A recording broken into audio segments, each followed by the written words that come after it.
নমস্কার, কামাল হোসেন কোচিংয়ের পক্ষ থেকে সবাইকে স্বাগত। আসন্ন primary TET, upper primary TET এবং এসএলএসটি যারা দেবেন তাদের জন্য ভীষণ একটা ভালো টপিক নিয়ে এসেছি। টপিক উপসর্গ। এই উপসর্গ থেকে বারে বারে প্রশ্ন পরীক্ষাতে এসেছে।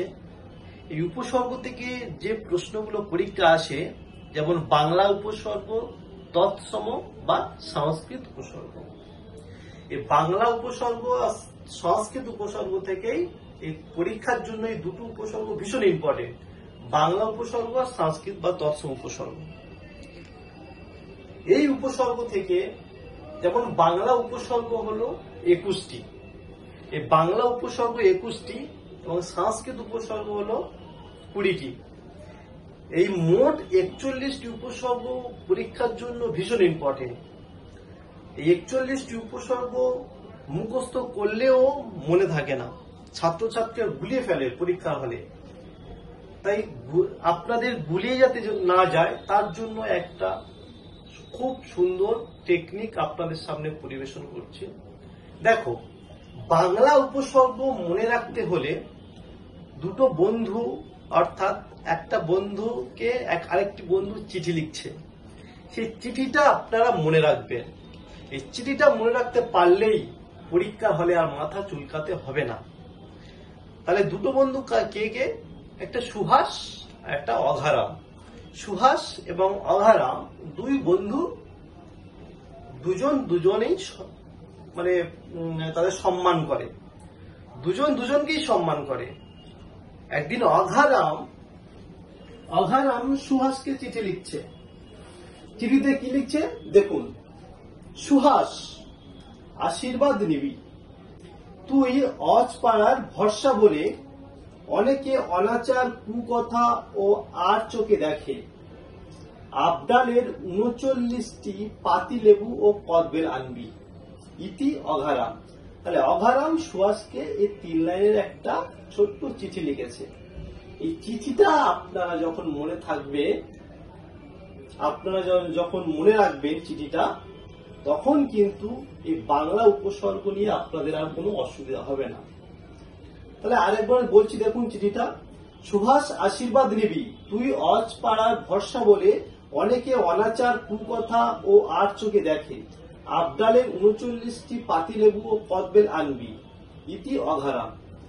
তাহলে সুহাসের দেখো সু হা দন্তস্ব, যে যে শব্দের নিচে লাল কালির চিহ্ন আছে সেই সমস্ত শব্দগুলো হচ্ছে উপসর্গ, বাংলা উপসর্গ। যেমন সুহাস, সু হা দন্তস্ব, এই 3টে হলো বাংলা উপসর্গ। আশীর্বাদের আ বাংলা উপসর্গ। নিবি দুটো বাংলা উপসর্গ। তুইটা বাদ। অজপাড়ায় হচ্ছে অজটা হলো উপসর্গ বাংলা। ভরসা, ভর এবং সা দুটো উপসর্গ, বলেটা বাদ। অনেকে অনাচার, অনেকের অটা উপসর্গ বাংলা উপসর্গ। অনাচারের অনা উপসর্গ। কুকথার কুটা উপসর্গ। আর চোখের আটটা উপসর্গ, দেখে বাদ দেবেন। আবডালের আবটা উপসর্গ। 39টি অনু উপসর্গ। পাতিলেবুর পাতি উপসর্গ। কদবেলের কদ উপসর্গ। আনবির আন উপসর্গ। ইতি একটা উপসর্গ বাংলা উপসর্গ। অঘা উপসর্গ। রাম উপসর্গ। এই যে শব্দের যেসব আন্ডারলাইন করা আছে লাল কালি, সেই সমস্ত হচ্ছে বাংলা উপসর্গ। তাহলে বাংলা উপসর্গ নিয়ে আপনাদের কোনো সমস্যা রইল না। আশা করছি বাংলা উপসর্গ আপনাদের আর সমস্যা থাকবে না। ধরুন পরীক্ষা হলে এমন একটা প্রশ্ন পড়লো যে অনা উপসর্গটি কোন উপসর্গের উদাহরণ? অনা। তখন যখন এই চিঠিটা আপনাদের মনে থাকবে, তখন আপনারা মাথায় চলে আসবে যে অনাচার, অনা থেকে অনাচার। তাহলে অনা হচ্ছে কি বাংলা উপসর্গ। আমি সেই চিঠিটা পড়েছিলাম, তাই অনাচার শব্দটি বাংলা উপসর্গ। অনুরূপ ভাবে সংস্কৃত এবং তৎসম উপসর্গটা কি? এখানে একটা সুন্দর ট্রিক্স অবলম্বন করা হয়েছে। এই ট্রিক্সটা মনে থাকলে 20টি উপসর্গ সংস্কৃত বা তৎসম উপসর্গ আপনাদের আর কোনো অসুবিধা হবে না। কি বলছে? ওভি আর ওপি। ওভি আর ওপি সমবয়সী, তারা নিধির প্রতি অতি উৎসুক। অপরদিকে অধিক উপকার সত্ত্বেও অনু দূরে গেল। পরিশেষে বিপ্রদাস অবজ্ঞা পরাজয় মেনে নেয়। একবার পড়ে দিচ্ছি ভালোভাবে ট্রিক্সটা। ওভি আর ওপি সমবয়সী, তারা নিধির প্রতি অতি উৎসুক। অপরদিকে অধিক উপকার সত্ত্বেও অনু দূরে গেলে পরিশেষে বিপ্রদাস অবজ্ঞা পরাজয় মেনে নেয়। এই লাইনে যে সমস্ত শব্দের নিচে লাল কালি দিয়ে দাগ দেওয়া আছে সেই সমস্ত শব্দগুলো হচ্ছে তৎসম বা সংস্কৃত উপসর্গ।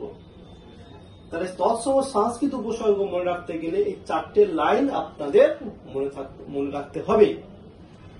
তাহলে বাংলা উপসর্গ, তৎসম উপসর্গ, মোট 41টি উপসর্গ মনে রাখতে গেলে অঘারামের লেখা সুহাসের চিঠিটা মনে রাখবেন, এবং এটা হলো বাংলা উপসর্গ।